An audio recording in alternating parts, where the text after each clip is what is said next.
Hi, friends. Let's take a look at the characters we've met so far in Toys Go Out. We've met Stingray and Lumpy, Tuk Tuk. In the book, Plastic is a red ball, but I only have a white ball, so I'm using the white ball. They mentioned that the little girl's oldest toy was a one-eared sheep, and the sheep was playing marbles with the little mice. So that's who we've met so far. Should we continue on with the book? All right, we're on Chapter 3. If I could find it. Chapter 3. Chapter 3 is called The Terrifying Bigness of the Washing Machine. Lumpy has peanut butter on him. Here is how it happened. He went on a picnic. The little girl and her father walked to a park where there was a big pond and lots of grass and sunshine. The girl carried Lumpy all the way there, holding on to his tail. It didn't hurt. And then they all three sat on a patchwork blanket and ate peanut butter and jam sandwiches, round green apples, and a dried pineapple. They threw rocks into the pond. Then the sky turned dark and it started to rain. The girl and her father ran home as fast as they could with Lumpy in the picnic basket. The lid of the peanut butter jar was not on tight. Lumpy jounced and joggled and got goo all across his face and front legs. It was very greasy. When they arrived home, the girl wiped him with a paper napkin, but he is still very peanut buttery. The father says Lumpy will have to be washed. I don't see what the problem is, says Lumpy to Stingray later that evening. The little girl is out for Chinese food with her parents, and the two of them are building block towers on the shaggy rug. You're dirty, says Stingray, placing a block on top of her pile. It's not dirt, it's food. Food is dirt when it's mashed into your fur. No, it isn't, it's food. Why would it be dirt in your fur but nice and tasty everywhere else? It would be dirt if it was on the rug, says Stingray, or on the sofa. Food isn't dirty or you wouldn't eat it. I have some nice clean food on me.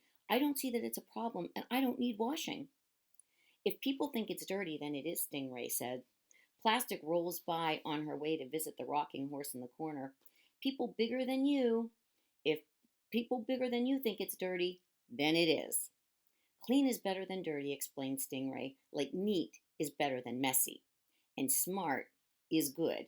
And chocolate is better than lentil soup. And blue is better than orange. I like orange, says Lumpy. Some people do, says Stingray, lining up her blocks in a neat row. But blue's better. Lumpy does not want to be washed, especially after what Tuk Tuk told him earlier about the bumpeting washing machine in the basement. How you go round and round in soapy water and how it makes you dizzy and sick to your stomach. Lumpy asked Stingray if she knows anything about washing machines. Not from personal experience, Stingray admits. I am dry clean only, and I've never gotten wet. But she has a lot to say about basements. They are dark and full of rats, and there are spiders, and there are corners with 58 legs. And ghosts hide there when the attic is full. And there are cardboard boxes that anything could pop out of at any time, like sharks or knives, and more dust than you ever saw in your life. I don't know why you would go to a basement to get clean, says Stingray, because basements are dirty places.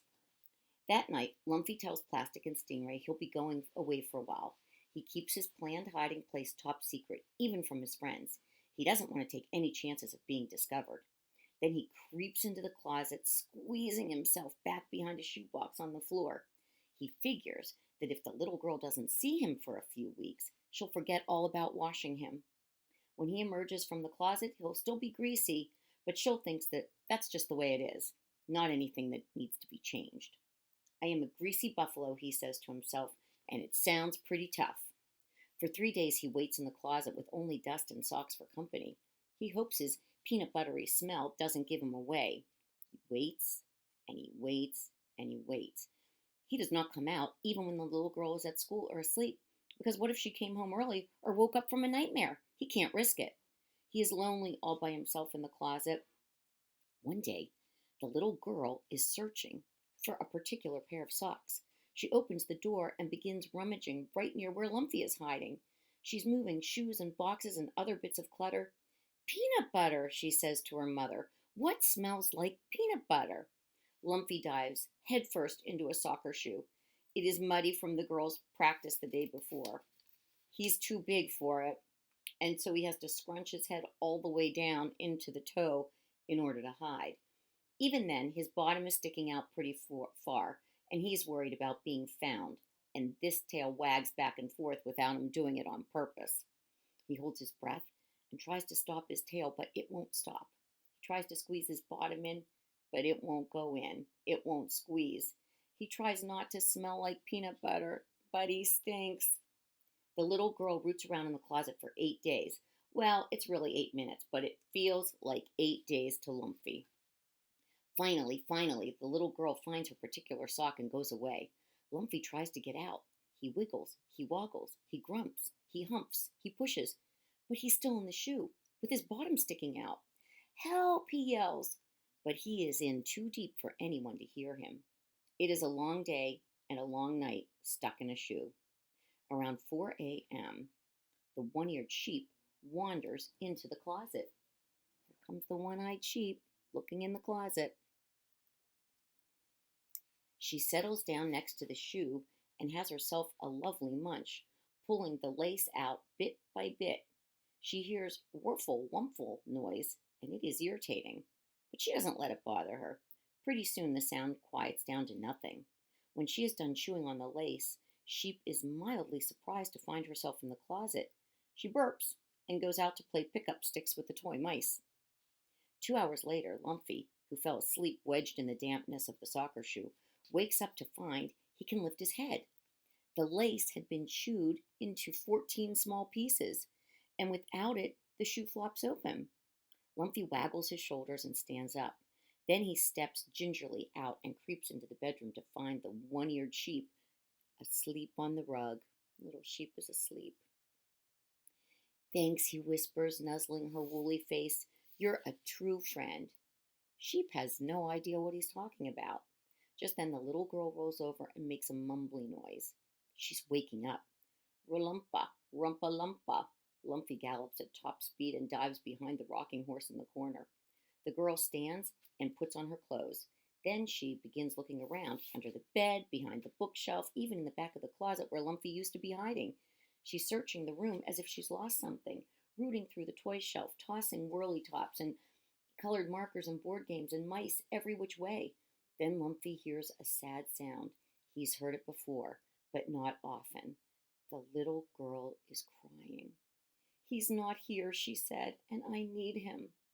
Lumpy peeks through the legs of the rocking horse so he can see the girl's face. Her cheeks are wet.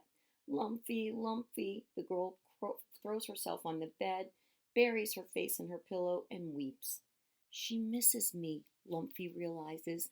She misses me. She thinks I'm gone forever. The idea had never occurred to him. Lumpy.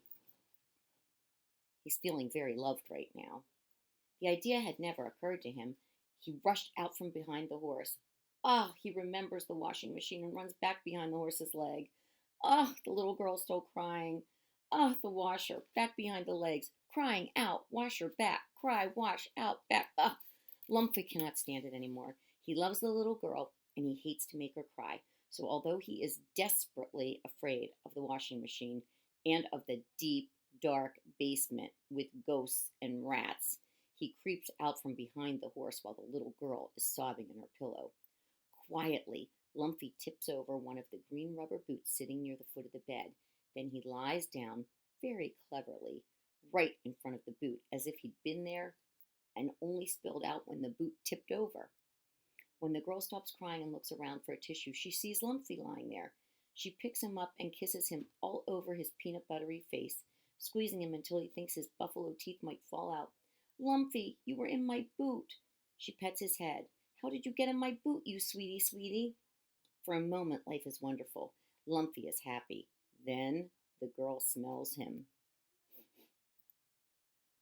You stink like peanut butter, she says, and you're greasy. But don't worry, Lumpy. I know just what to do about that. The basement is dark except for a single dim light bulb shining in the ceiling. There are cardboard boxes piled up high and a tremendous amount of dust, just like Stingray said there would be. Lumpy can't see any ghosts or rats, but he's sure they're there, hiding in the corners, ready to pop out and scare a buffalo at any moment. The little girl left him sitting in the laundry hamper. She's going to ask for help with the soap. Next to the hamper, the washing machine looms, towering in all its metal whiteness and terrifying bigness.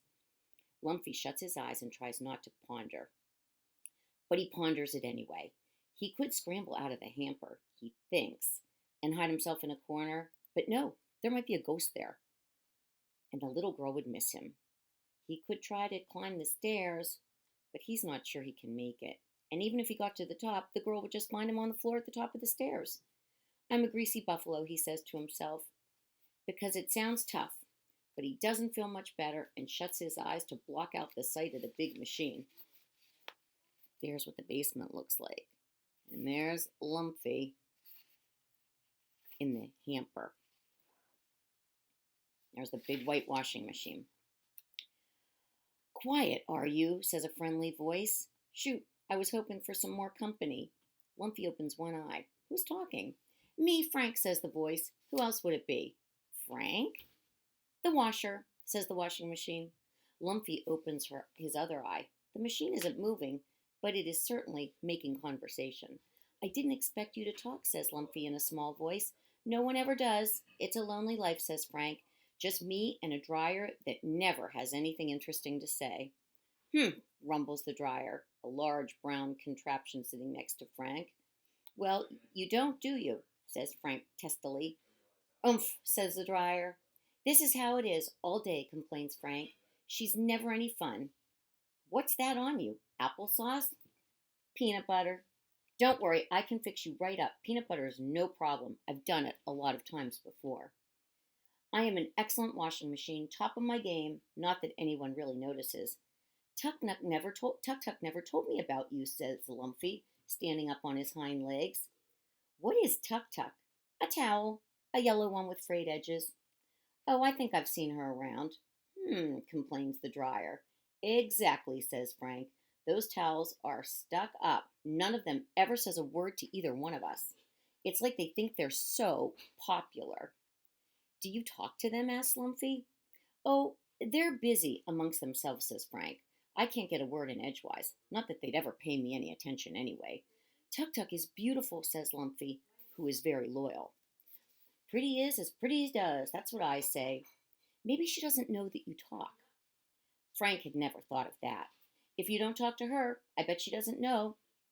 Lumpy was feeling helpful. The little girl's father put Lumpy into Frank's wash tub, adds a sprinkling of powdered soap, and presses a button. Warm water pours in. The tub is rumbling. Frank, yells Lumpy, anxious to be heard above the din. I don't feel good. Will you stop, please? Can't stop, says Frank importantly. It's a cycle. I feel sick. What a cycle means, explains Frank, is that I have to see it through to the very end. How long does it last? It lasts 22 minutes. It's uncomfortable, moans Lumpy, as the water sloshes him back and forth. Think of it like you're dancing, says Frank. Then maybe you won't feel sick. But there's no music, so Frank begins to sing. Shuffle-o, shuffle-o, greasy little buffalo. Tuffy little baffly, dance that buffalo shuffle with me. Lumpy likes the idea of a buffalo shuffle. He does feel queasy during the agitation, but Frank keeps singing as Lumpy sloshes around, and by the first rinse cycle, when the clean, cool water pours into the wash to wash the soap and peanut butter away, the buffalo's starting to enjoy himself. Dance, dance, prance, prance, prance, he sings along with Frank, waggling his tail and clapping his front paws together. By the second rinse, he's kicking up his back legs and yelling, Tuffy, little buffalo, as loud as he can, and when the spin cycle arrives, he forgets completely what spinning makes his stomach feel funny. Whee, cries Lumpy, look at me. Then the wash is over. The girl's father pulls him out to hang on a clothesline in the open air. Goodbye, Frank, Lumpy calls at the basement door. You have a wonderful singing voice. Thank you, calls Frank. It's nice to have someone to appreciate it. Ugh, says the dryer. Lumpy goes on another picnic the next weekend. Same pond, same sandwiches. It doesn't look like rain though, so his chance of going home in the picnic basket are slim. When the little girl and her father are feeding the ducks and Lumpy knows they aren't looking, he very cleverly unscrews the lid of the jam jar and dips his nose and forefeet into the apricot goo. Now I am a sticky buffalo, he says to himself, and when I get home, I'm going to go visit Frank. Sitting there in the sunshine on the picnic blank, he begins to sing, Shuffle-o, shuffle-o, sticky little buffalo, toughy little buffalo, dance the buffalo shuffle with me. So, that's the end of that chapter. I think that Lumpy liked Frank the washing machine, and he didn't mind getting washed, did he? He made a new friend in this chapter. That's the end of chapter 3. Next chapter is called chapter 4. See you later.